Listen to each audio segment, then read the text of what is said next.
হাসিনাকে বিচারের আওতায় না আনলে দেশের মানুষ আন্দোলনের সুফল পাবে না, বললেন অ্যানি। এদিকে বায়তুল মোকাররম মসজিদে আসলে কি ঘটেছিল যা জানালেন দুই খতিব। জানাবো কোথায় রয়েছেন শেখ হাসিনা, গোপন তথ্য প্রকাশ্যে। এদিকে বৃষ্টি হবে কবে, জানালো আবহাওয়া অধিদপ্তর। এবং সর্বশেষ জানাবো ধর্ম যার যার, নিরাপত্তা পাবার অধিকার সবার, বললেন তারেক রহমান। শুনছিলেন সংবাদ শিরোনাম, এবারে বিস্তারিত। হাসিনাকে বিচারের আওতায় না আনলে দেশের মানুষ আন্দোলনের সুফল পাবে না, বললেন অ্যানি। বিএনপি যুগ্ম মহাসচিব শহীদউদ্দিন চৌধুরী অ্যানি বলেছেন, শেখ হাসিনা ও তার দোসরদের বিচারের আওতায় আনতে হবে, অন্যথায় দেশের মানুষ আন্দোলনের সুফল পাবে না। ফ্যাসিস্ট শেখ হাসিনাকে বিতাড়নের আন্দোলনে যারা শহীদ হয়েছেন তাদের সবার পরিবারকে রাষ্ট্রীয়ভাবে সহযোগিতা করতে হবে। হাসিনার আমলে ছাত্র জনতার বিরুদ্ধে করা সব মামলা প্রত্যাহার করতে হবে।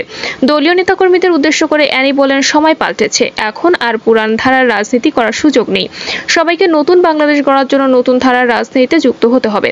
নতুন যারা রাজনীতিতে এসেছেন তাদের জোরালো ভূমিকা রাখতে হবে।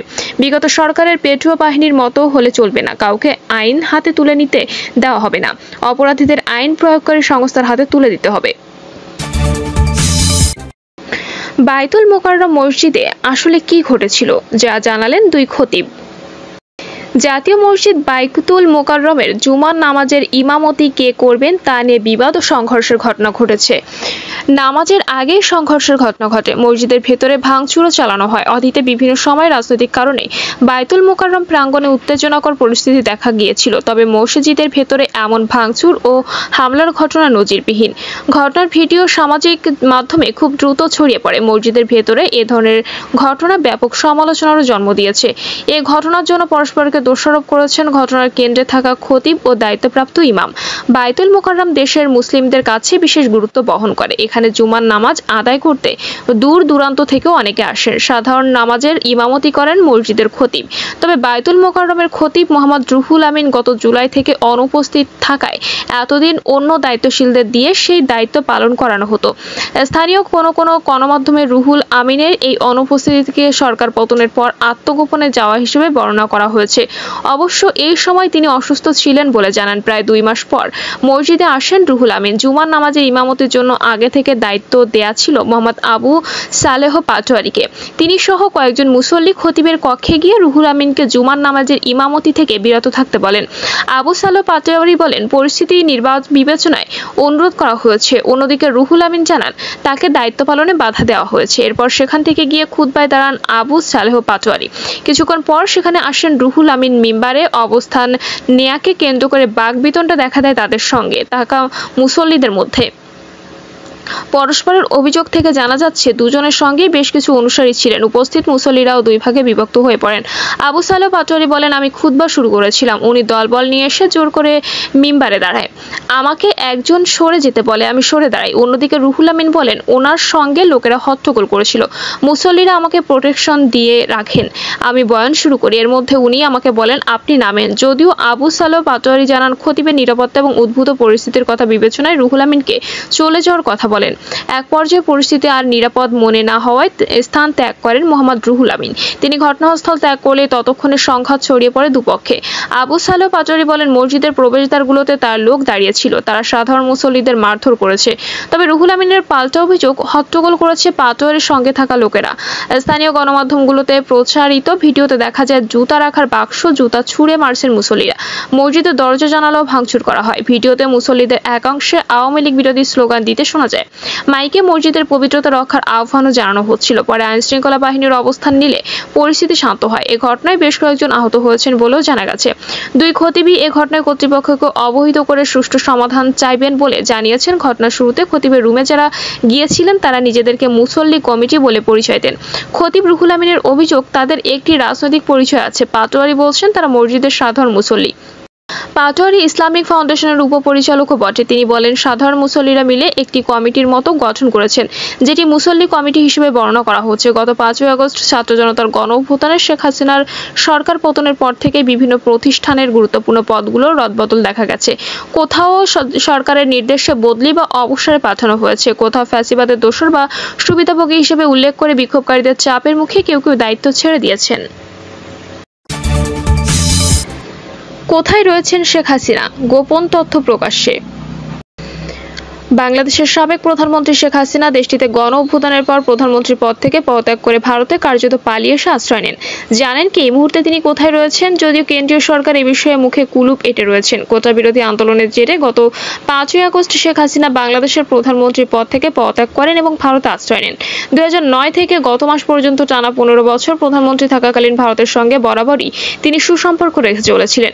ঠিক সেই কারণে ভারত থেকে সাময়িক আশ্রয় দিয়েছে। শেখ হাসিনা প্রধানমন্ত্রীর পদ থেকে পদত্যাগের পর সামরিক হেলিকপ্টারে চড়ে দিল্লির কাছে হিন্দন বিমান ঘাঁটিতে অবতরণ করেন। সঙ্গে তার বোন শেখ রেহানা সহ 7 সেনা কর্মকর্তা ছিলেন। ভারতের জাতীয় নিরাপত্তা উপদেষ্টা অজিত ডোভাল ওই দিন শেখ হাসিনার সঙ্গে দেখা করেন। সূত্রের খবর, শেখ হাসিনা ভারতে বেশি দিন থাকতে চাননি। তিনি চেয়েছিলেন ইউরোপের কোনো দেশ, আমেরিকা বা সৌদি আরবে আশ্রয় নিতে। জানা গিয়েছে ইউরোপীয় দেশ ও যুক্তরাষ্ট্র তাকে রাজনৈতিক আশ্রয় দিতে রাজি হয়নি। এ কারণে শেখ হাসিনা গত 45 দিন ভারতে রয়েছেন। কড়া নিরাপত্তা রয়েছেন বাংলাদেশের বিদায়ী প্রধানমন্ত্রী। তবে তিনি এদেশে কোথায় রয়েছেন এ বিষয়ে দিল্লি সরকার মুখ বন্ধ করে রয়েছেন। এখন প্রশ্ন, তাহলে শেখ হাসিনা কোথায় রয়েছেন? এবার সামনে এসেছে বড় তথ্য। তিনি বর্তমানে দিল্লিতে রয়েছেন বলে জানা গেছে। নিজের মেয়ে সাইমা ওয়াজেদ পুতুলের সঙ্গে ভারতের রাজধানীতে রয়েছেন, এমনও খবর সামনে এসেছে। শেখ হাসিনাকে তার মেয়ের সঙ্গে দিল্লির লোধি গার্ডেন পার্কে ঘুরতে দেখা গেছে। সাইমা ওয়াজেদ চলতি বছরের ফেব্রুয়ারি থেকে দিল্লিতে রয়েছেন। পরিবারের সঙ্গে কর্মসূত্রে দিল্লিতে থাকেন তিনি, যেখানে বিশ্ব স্বাস্থ্য সংস্থার প্রতিনিধি হিসেবে কর্মরত রয়েছেন হাসিনা কন্যা। এমন পরিস্থিতিতে শেখ হাসিনা দিল্লিতে তার মেয়ের কাছেই রয়েছেন বলে তথ্য প্রকাশ করেছে ব্রিটিশ পত্রিকা ফাইন্যান্সিয়াল টাইমস। বৃষ্টি হবে কবে জানালো আবহাওয়া অধিদপ্তর। মৌসুমী বায়ুর অক্ষের বর্ধিতাংশ পাঞ্জাব, হরিয়ানা, উত্তরপ্রদেশ, বিহার, পশ্চিমবঙ্গ, বাংলাদেশের মধ্যাঞ্চল হয়ে আসাম পর্যন্ত বিস্তৃত রয়েছে। এর একটির বর্ধিতাংশ উত্তর বঙ্গোপসাগর পর্যন্ত বিস্তৃত। মৌসুমী বায়ু বাংলাদেশের উপর কম সক্রিয় এবং উত্তর বঙ্গোপসাগরে দুর্বল থেকে মাঝারি অবস্থা রয়েছে। উত্তর বঙ্গোপসাগর ও তৎসংলগ্ন এলাকায় পরবর্তী 72 ঘন্টার মধ্যে একটি লঘুচাপ সৃষ্টি হতে পারে। সকাল 9টা থেকে পরবর্তী 72 ঘন্টার পূর্বাভাসে এ তথ্য জানানো হয়। এতে বলা হয়, খুলনা, বরিশাল ও চট্টগ্রাম বিভাগের কিছু কিছু জায়গায় এবং রংপুর, রাজশাহী, ঢাকা, ময়মনসিংহ, সিলেট বিভাগে 2-1 জায়গায় আজ অস্থায়ীভাবে দমকা হাওয়া সহ হালকা থেকে মাঝারি ধরনের বৃষ্টি বা বজ্র বৃষ্টি হতে পারে। সেই সঙ্গে দেশের কোথাও কোথাও মাঝারি ধরনের ভারী বর্ষণ হতে পারে। এছাড়া রাঙ্গামাটি, ফেনী ও ব্রাহ্মণবাড়িয়া জেলা সহ রংপুর, রাজশাহী, ময়মনসিংহ, ঢাকা, খুলনা, বরিশাল ও সিলেট বিভাগের উপর দিয়ে মৃদু তাপপ্রবাহ বয়ে যাচ্ছে এবং তা অব্যাহত থাকতে পারে বলেও পূর্বাভাসে জানানো হয়েছে। এ সময় সারা দেশে দিন ও রাতের তাপমাত্রা প্রায় অপরিবর্তিত থাকতে পারে। পূর্বাভাসে বলা হয়েছে, খুলনা, বরিশাল ও চট্টগ্রাম বিভাগের কিছু কিছু জায়গায় এবং রংপুর, রাজশাহী, ঢাকা, ময়মনসিংহ ও সিলেট বিভাগে 2-1 জায়গায় অস্থায়ীভাবে দমকা হাওয়া সহ হালকা থেকে মাঝারি ধরনের বৃষ্টি বা বজ্র বৃষ্টি হতে পারে। সেই সঙ্গে দেশের কোথাও কোথাও মাঝারি ধরনের ভারী বর্ষণ হতে পারে। এ সময় সারা দেশে দিন ও রাতের তাপমাত্রা প্রায় অপরিবর্তিত থাকতে পারে। পূর্বাভাসে বলা হয়েছে, ঢাকা, ময়মনসিংহ, খুলনা, বরিশাল, চট্টগ্রাম, সিলেট বিভাগের অধিকাংশ জায়গায় এবং রংপুর ও রাজশাহী বিভাগের অনেক জায়গায় অস্থায়ীভাবে দমকা হাওয়া সহ হালকা থেকে মাঝারি ধরনের বৃষ্টি বা বজ্র সহ বৃষ্টি হতে পারে। সেই সঙ্গে দেশের কোথাও কোথাও মাঝারি ধরনের ভারী বর্ষণ হতে পারে। এ সময় সারা দেশে দিনের তাপমাত্রা প্রায় অপরিবর্তিত থাকতে পারে ও রাতে তাপমাত্রা সামান্য কমতে পারে। ধর্ম যার যার, নিরাপত্তা পাবার অধিকার সবার, বললেন তারেক রহমান। ধর্ম যার যার, নিরাপত্তা পাবার অধিকার সবার মন্তব্য করে হিন্দু সম্প্রদায়কে নির্ভয়ে দুর্গাপূজায় উৎসব পালনের আহ্বান জানিয়েছেন তারেক রহমান। তিনি বলেন, এই বাংলাদেশ আপনার, আমার, আমাদের সবার। বাংলাদেশের প্রতিটি নাগরিক সকল ক্ষেত্রে সমান অধিকার ভোগ করবে। এটাই বিএনপি নীতি, এটাই বিএনপির রাজনীতি। আমি বিশ্বাস করি, আমাদের দল বিএনপি বিশ্বাস করে, দলমত ধর্ম যার যার, রাষ্ট্র সবার। ধর্ম যার যার, নিরাপত্তা পাবার অধিকার সবার। তারেক রহমান বলেন, আগামী মাসে আপনাদের সবচেয়ে বড় ধর্মীয় উৎসব দুর্গাপূজা। এই উৎসবের উপলক্ষে আমি আপনাদেরকে আগাম শুভেচ্ছা জানাই। ইনশাআল্লাহ আপনারা প্রত্যেকে উৎসব উদযাপন করুন নির্ভয়ে, নিশ্চিন্তে, নিরাপদে। শুক্রবার বিকালে গুলশানে বিএনপি চেয়ারপারসন কার্যালয়ে হিন্দু সম্প্রদায় অনুষ্ঠিত জন্মাষ্টমী উপলক্ষে হিন্দু সম্প্রদায়ের সম্মানে এই শুভেচ্ছা অনুষ্ঠানের আয়োজন করে বিএনপি। এতে সারা দেশ থেকে কয়েকশো হিন্দু সম্প্রদায়ের সদস্যরা অংশ নেন। তারেক বলেন, আমাদের মুক্তিযুদ্ধের মূল মন্ত্র ছিল সাম্য, মানবিক মর্যাদা, সামাজিক সুবিচার।